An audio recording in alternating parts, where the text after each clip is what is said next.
Hey everybody, Wyoming James checking in with my faithful and loyal companion, Mr. Harmful Mason.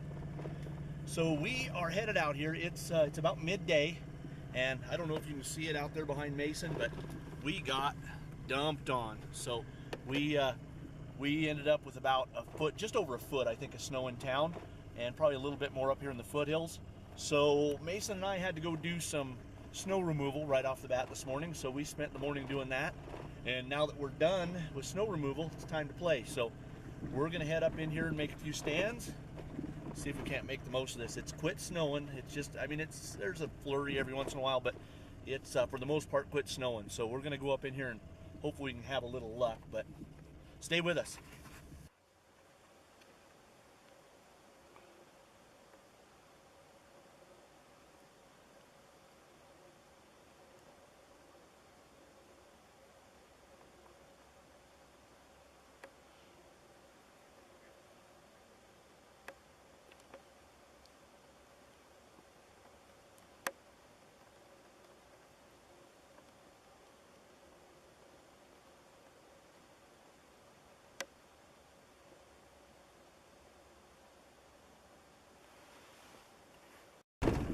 All right, so that was stand number one. Great big goose egg on stand number one. So, you know, it seems like I've not been having a lot of luck on my very first stands. So from now on, I'm gonna skip my first stand and go straight to my second stand. All right, that's not true. But anyway, so that was in stand number one. No go, but we're coming out of here. We got a little bit of a drive to our next stand. Now, that first stand, I've never called in a coyote there, but if you guys remember, when I was out with Dawson, when Dawson killed his here a while back, that was the stand we were driving into when we saw that one, and then we could just never call him in. So I know they're here. They just weren't coming to the call today, so that's all right. So we are going to head to stand number two and see what we can see. Adios.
All right, so that was another stand there that you got to witness us not calling anything in. But another thing that you guys may have picked up on is the fact that the wind has really, really whipped up here. I'll bet it's 15 mile an hour right now, so it's kind of coming out of the northwest, which is odd. But you can kind of see here, we're covered up with snow. It's not too bad getting around. It's actually pretty easy getting around. Everything's frozen, so it's not real muddy. But we're gonna head back in here to yet another stand, and all we can do is just keep calling. We're calling into the wind, which kind of is like pissing in the wind, I guess. But we're out here, so we're committed. But stay with us. We're gonna go get some more stands, and we're gonna hopefully call some in here shortly. So stand by.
right, so that was the first stand we had any kind of luck at all in, and what you saw there was we were high on this rim rock, which it's a good stand because you can park the pickup and it's not a long walk into it.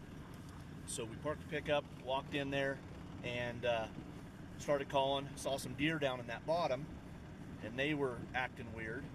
So I started watching where they had come from, and watching the direction they were looking. And lo and behold, there was a coyote popped up on that ridge. So I had actually told Mason that to keep an eye over there where they were at, and so he come in and just stood there on top of that ridge and looked at us. And it was a bit of a crapshoot of whether he'd come in or not, but he didn't. So, and while we were monkeying around with him, I spotted another one way downwind of us. That one kind of came in a little bit downwind, so it doesn't surprise me that he hung up out there. But he didn't booger out like he smelled us, but he just knew something was up. So, and then another one probably half mile or better out there. So I didn't get any footage of him. He was just too far. So we're gonna keep going. The wind kind of calmed down a little bit on that one, but the temperature's dropped. So Mason's got his little tootsies up next to the heater, and we're gonna go in here for another one. So that was kind of fun. So got to see a coyote just sit there and do nothing, but hey, we saw coyotes. It's better than getting skunked. So stay with us.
All right, so that was the last stand of the day, last stand of the evening. As you can see, we're about to lose our sunlight there. So this last stand was kind of a good one because we had some. Try to keep that. Look at that. I'll put that right in Mason's face right there. That shadow. So we had two of them talking to us here, and we just couldn't bring them in. I made kind of a tactical error, and we had them howling, and then Mason put the bug in my ear, so I'm going to blame him. Go ahead. It was mainly my fault, but Mason put the bug in my ear, and he's like, "Hey, what if you try the prey distress again? Maybe that'll bring them in." In my mind, I knew that was a bad idea, but I went ahead and blew on the prey distress. they were leaving anyway. Yeah, they were leaving. So anyway, blew on the prey distress, and it they shut up right like that quick. So my bad. I knew better, but I did it. Just I guess showing the kid that don't do this example. But so it's cold. It's probably, my nose hairs are telling me that it's probably around 0. But it could be a little warmer. But it's cold out here. I mean, it's real cold. So had a good day. Saw a couple of coyotes, heard a couple of coyotes, and it was better than sitting on the couch in front of the TV. So I'm always glad when that happens. So real quick, got to send a shout out to Crazy Mountain 777. So hey, Crazy Mountain, you had mentioned on one of my previous videos, you commented that you'd like to see a couple of sequences of calls there. Hopefully that turned out earlier in the video. I don't know. I won't know until I get back home and start editing this stuff. Whether or not that turned out. Hopefully it's not overwhelmed by the sound of the wind. The wind was howling at that last stand. So, but that's normally how I do it. I'll open up with a howl locate. If I don't hear anything, or if I do hear anything, I'll give it a little bit. I'll go to the prey distress. That's the little blue call. That's this little guy right here. That's the prey distress that I use. It's a Dillon brand. It's just something I picked up, and we jokingly call that one the Viagra call. And the reason we call that the Viagra call is because when they come in hard. Okay, maybe that wasn't as funny as it was up here, but so that's my Viagra call. But anyway, so that's the prey distress. If we don't have any luck with the prey distress, then I'll go back to the wounded pup or wounded dog, and just see if that'll change anything up. And then if they start answering me, I'll howl back at them, do a challenge howl, whatever. But that's a general sequence. If if you guys have any further questions about call sequences or calls, shoot them in the comments down below, and I'll be happy to answer those, because we we're just out here doing it. So before I run out of battery, I just want to say thanks again to everybody who has just subscribed to the channel. New subscribers, thanks a lot for joining us. We've got more of these to go. It's it's late season. We're into January now, and these dogs, they've had every call in the world blown at them right now, and so it's getting late, and they're getting hard to call in. So hopefully we can get out a few more times before they start rubbing. The coyotes we're seeing, they're looking good. I've got a buddy who traps down south of me. He's caught a few just in the last couple of days, and they're looking really good. So they haven't started to rub. I know a lot of guys will quit hunting them right now, but I won't. I mean, it's cold out. They're going to keep that winter fur, I think, a little longer. So no problem there. But again, thank you all very much for subscribing. Every day, it seems like every day I get on YouTube, I see the clicks go up and the subscribers go up, and I appreciate it very much. So, and if you're watching right now and you have not subscribed, click that subscribe button down below, because it doesn't cost you a dime, and it just helps us out. So Google likes it when we have more subscribers. So Wyoming James and Harmful Mason, actually he was pretty harmless today. We didn't even have an opportunity to be harmful. So Wyoming James and Harmful Mason checking out from the Wilds of Wyoming.